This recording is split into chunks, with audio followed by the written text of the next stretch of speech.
welcome back to another segment of the 3&D podcast. Here we're your hosts, Rashab and Gabe, and today we're talking about the Boston Celtics, showing them some love. So right now, I think since the new year, the Boston Celtics have been the best team in the NBA. They've been playing at a high level, and it brings the question, based on everyone else's Eastern Conference and Finals favorites, are the Boston Celtics really an NBA championship contender this year? Yeah, so I think it's overdue. Boston definitely deserves some love considering how they've been playing. So I want to backtrack a little bit. Boston was 16 and 19 on December 29th. They were out of the playoff picture. I think they were the 10th seed. And since then, since that point, so pretty much since the new year, like you said, they've been 23 and 4. As of this recording, they're sitting at fourth place in the East, being one game out of first. So the top four in the East are so closely tied together. We have no idea who's going to finish where amongst that top four. The top four are Miami, Philadelphia, Milwaukee, and Boston. Those are Yep. your top four, and they're all within a game of each other, zero point 0.5 games of each other, whatever it is. Boston's sitting at fourth right now, one game out of first. There's only been two teams in the history of the NBA that started the season this bad and turned it around the way Boston has. So there's only been two other teams where they were under 500 at the halfway point of the season, and they will finish the season having a winning percentage above 60%. So Boston's got 8 games left. If they finish the season 4-4 in those games, so if they just play 500 basketball, Okay. they're going to finish with a winning percentage above 60%. There's only been two other teams who have had this sort of turnaround, so they definitely deserve some credit. And I want to talk about why they've sort of turned this around. But before I do, I want to say the Boston Celtics are the dark horse favorites to come out of the East. If you had to pick a team that you thought that you didn't think had a chance to come out the East, but they actually do, it's Boston. They're scary. I would not want to be any. No team in the East is going to want to see Boston, and the reason is their defense. Boston's been the number one defense in the league by a mile since the new year. Even on the whole, like as a whole on the season, they've been the number one defense. But since the new year, they're like lapping the competition. It's so bad. So Boston, they're first in defensive rating, first in opponent field goal percentage, first in opponent points per game, second in blocks, second in opponent paint points per game. They have the best net rating in the NBA since January 1st. And that's just their defense. So not only are they elite defensively, like best in the NBA type defense, which we know historically translates really well to postseason success. Usually you have to be a great defensive team in order to be successful in the NBA playoffs and make a deep playoff run. But you've had Jason Tatum. We know they had that thing at the beginning of the year where Marcus Smart called out Jalen Brown, Jason Tatum, and they said, these guys need to learn how to pass the ball, play as a team, yada yada yada. It wasn't like received well by Jason Tatum and Jalen Brown, but we've seen Jason Tatum take his game to another level. Since the All Star break, he's averaging 32 and a half points per game, 7.5 rebounds per game, 4.5 assists on 49% from the field, 41 from three. And Jason Tatum has the highest defensive rating of any wing player in the NBA since January 1st. So he is the best wing defender in the NBA since January 1st. So Okay. not only is he doing it on offense, he's doing it on defense. He's facilitating, he's scoring. Marcus Smart is not only playing defense for Boston, he's sharing the ball better than he ever has. He's averaging 8 assists per game throughout March. Like we've seen this team collectively take a leap. They're sharing the ball since January 1st. They're top five in passes per game. And we've had two separate sort of media outlets that have given them 538, which is a media outlet, gives not a media outlet, it's sort of like a basketball ranking website, and they have their own algorithm for ranking things. They give odds. They're sort of odds makers. 538 gives Boston a 21% chance of winning the NBA championship, which is the best odds of any team that they've given this year. ESPN Basketball Power Index ranks Boston just behind Phoenix in terms of likelihood to win an NBA championship. Like this is not a hot take in terms of Boston's a dark horse contender. Boston is a legitimate contender to win the championship as long as their guys being Tatum, Brown, Marcus Smart, Al Horford, and the rest of the company contributing, doing what they've already been doing for 3 or 4 months now, they have a great chance. Derek White, they traded Josh Richardson and Yep. somebody else and brought him in. I forget who the other guy was in that deal. He's doing great. He's not shooting the three ball well, but he's doing everything else great for this team. He's a great six man for them coming off the bench. Grant Williams. I'm sure a lot of people don't even know who Grant Williams is. Grant Williams on Boston. He's a bigger wing slash power forward type player, multi positional defender, good defender, strong, athletic. He's shooting 44% from three. That's fourth best in the NBA. He's the fourth best shooter in the NBA from three from a percentage standpoint. Robert Williams, their big man. You might say Boston doesn't have big men depth. He's averaging 2.2 blocks per game. They have rim protection. Al Horford playing great this year, sort of a rejuvenation type year for Al Horford. Like Hmm. this team is complete. They're deep. They have, well, I won't say they're deep, but they have good talent, good top end talent. They have shot creation. They share the ball. They have a good system. They play defense, which is huge, and they're starting to come together and show that faith that they have within each other, that the camaraderie that you need to be successful in the postseason. And all of those factors combined make them a real threat to come out of the East and win a championship this year. So kudos to Boston for turning it around, but I think they have a fantastic chance of coming out of the East this year. Okay. Just one question. If they're so good defensively, shouldn't they be the favorite then and not the dark horse? So they're like, I still think Milwaukee is the defending champion, and in a series against Milwaukee, Yeah, that's fine. they have the best player. Yep. Like Milwaukee has the best player, and it's hard for me to go against Giannis because I like Giannis. I think he's like GOAT level trajectory type dominant. Like he is so good that it'll be hard for Boston, but it's they're a dark horse for me, but for 538 ESPN, like you're seeing these major odds makers or algorithm type these companies that make these algorithms or these I don't know what you want to call them, media outlets, I don't know, whatever you want to call them, that give the make these odds, and Boston has great odds. Like they're not, this isn't like a shot in the dark.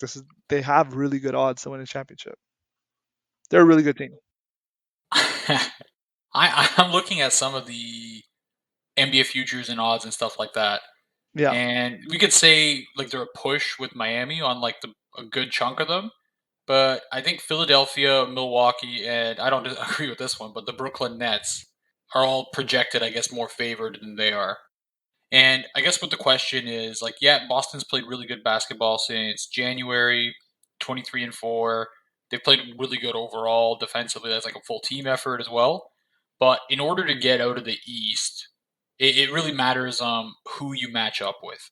And Yes. I still think they're pretty limited or capped where they won't be able to beat a Philadelphia. They won't be able to beat a Milwaukee. I don't even think they could beat Miami, or that could go 7. Let's say that way. That can go either way. And if they get the 1 seed and somehow end up with Brooklyn, I wouldn't even be shocked if the Nets beat them in the first round.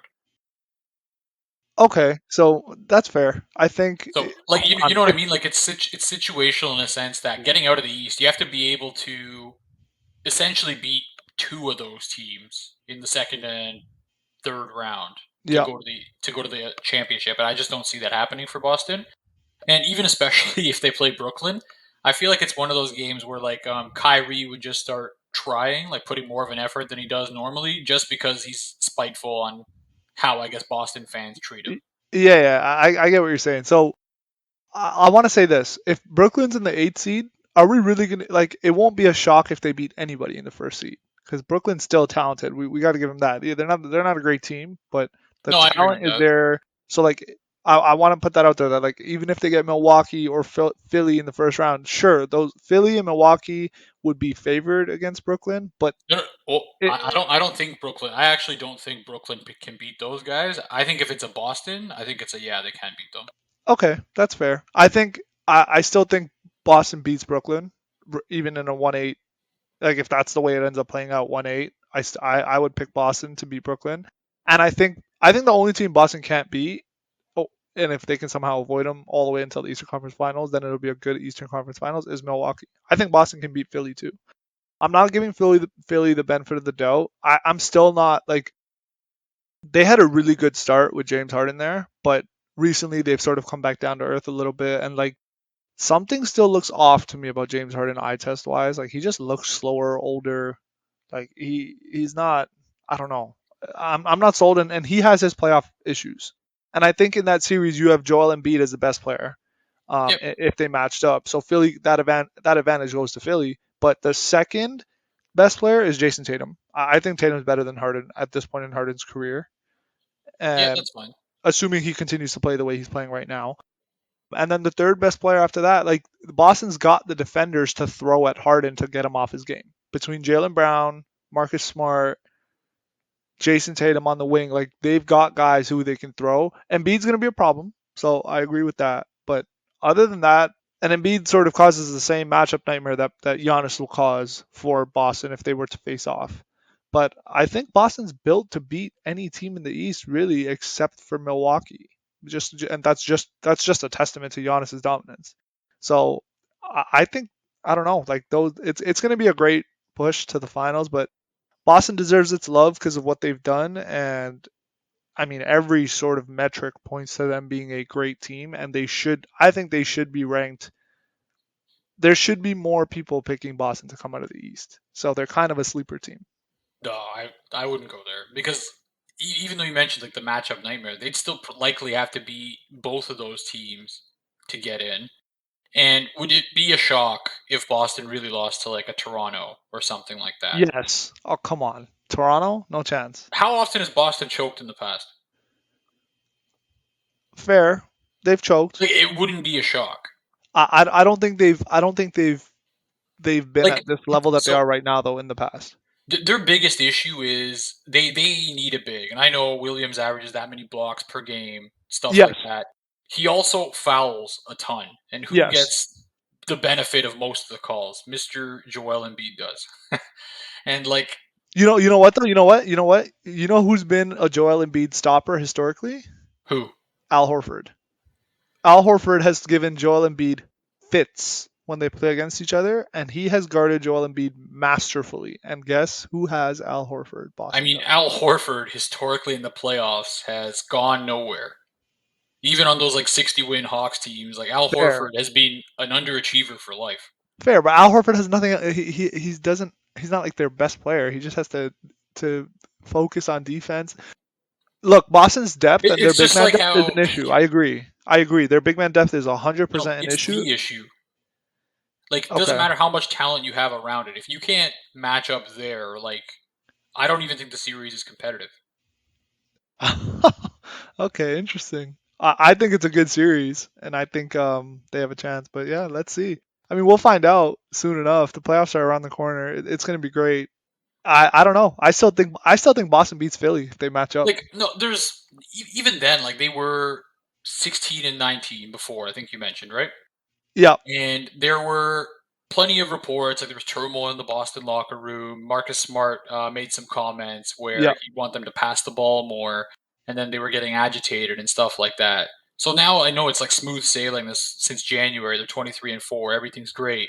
Like, what happens when they go down, let's say 2-1 in a series, and then all of a sudden, like, they start blaming each other again? Like, they just don't look like the team that's, even though they've been together a while, they don't look like a team that's like emotionally mature. And like you saw some cracks of that in the beginning of the season, and That's obviously wouldn't fair. have seen it now. But like I feel like the moment stuff starts going south, like so. I don't think Boston's the type of team that can come back and win a series, but if they have the lead in the series, then like they can close it out. But if they go down like 0-2, I think they're done.